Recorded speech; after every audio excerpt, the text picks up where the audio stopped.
a human being goes in this life,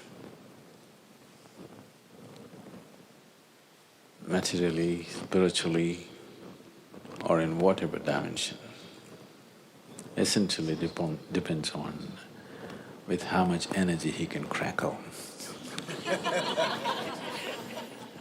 Yes. There are a whole lot of people with lots of energy, but there is no wisdom or the necessary systems within themselves to transform this energy into a kind of a personal power. Power is not about somebody else, power is about you. How much of a potential power you are determines the intensity and profoundness of your life and how effective you will become in your life, in whatever area we choose to operate. If this power has to come, you have to use your energies wisely. Energy can be aggregated into power with the necessary wisdom and necessary tools that we employ. Otherwise, energy can be dissipated simply with endless amount of thought, endless amount of reactions and anxieties. I want you to observe your day-to-day life, a simple thing. Just let's say, how many words do you utter in a day? You never counted? Oh, you should. You should. Just make an estimate tomorrow, from morning to night, how many words you utter. Day after tomorrow, cut it by 50% and say the same things. You're not cutting off communication with people. You're still communicating, but with 50% of the words. Your language skills will improve for sure. And you will see, you will develop so much of personal power within yourself.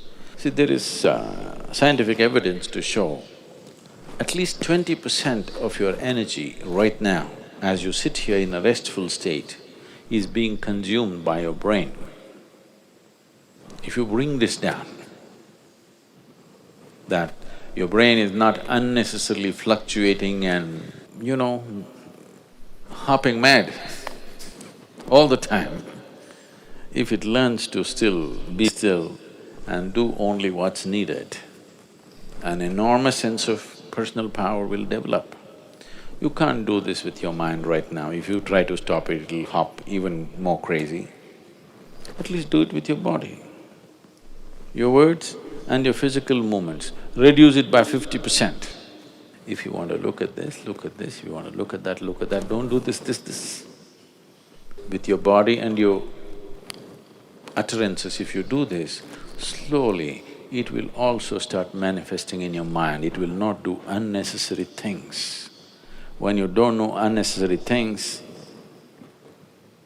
the energy that you have slowly transforms itself into potential power. So in developing this, the asanas that you practice, the Surya Namaskar that you do, if you're doing,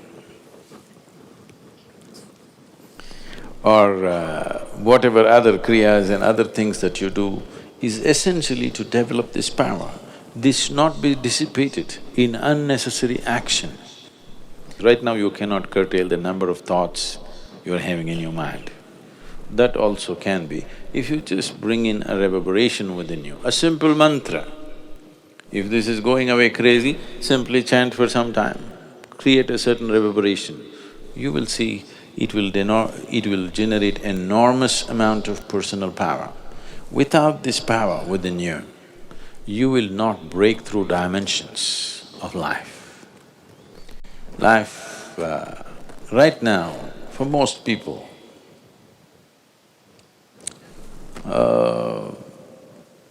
divine is just a scriptural dictum. It is not a living experience in their life.